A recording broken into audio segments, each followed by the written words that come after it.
Bonjour tout le monde, j'espère que vous allez bien. Aujourd'hui, vous allez devoir reconnaître un véhicule des années 60, produit toutes versions confondues à environ 46 000 exemplaires. C'est une voiture que j'aime bien et que je connais bien, alors pour moi ça paraît facile. Du coup, j'ai décalé le plus possible certains indices vers la fin. Vous me direz en commentaire lequel vous a permis de la reconnaître. Allez, c'est parti, indice numéro 1 avec ce pédalier qui ne devrait pas vous aider beaucoup, sinon si vous êtes spécialiste de la marque. Indice numéro 2 avec cette grille d'aération qui est juste devant le pare-brise. Elle est assez imposante, une bonne trentaine de centimètres. Indice numéro 3, un intérieur de porte tout à fait caractéristique, que ce soit pour les habillages ou par les poignées.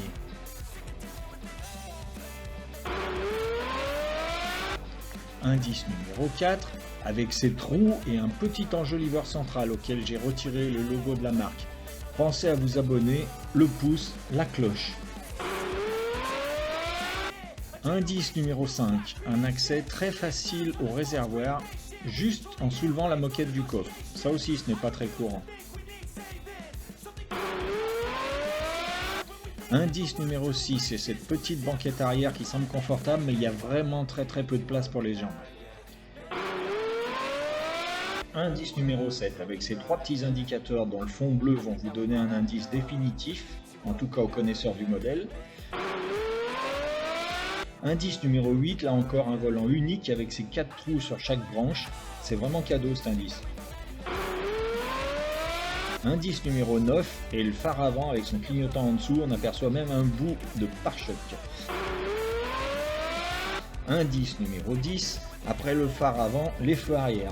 J'ai encore essayé de ne pas montrer trop les courbes arrière si particulières. Indice numéro 11, et cette poignée de porte, et surtout cette baguette chromée qui donne la ligne générale de la voiture.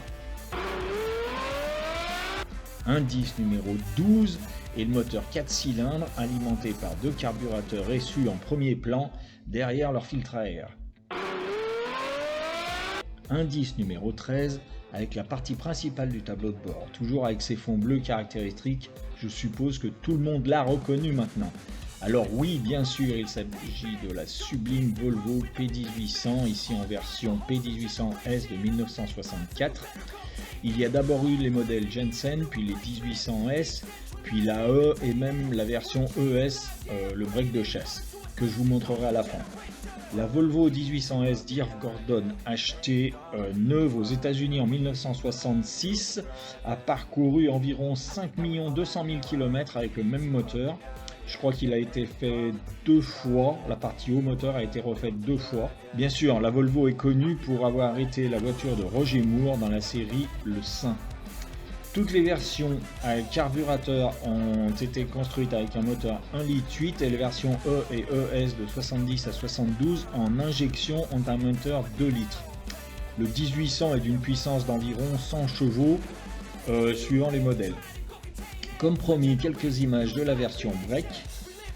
Break de chasse exactement, ce qui signifie que c'est un break mais avec seulement 2 portes. Voilà, c'est fini pour aujourd'hui. Bonne semaine tout le monde.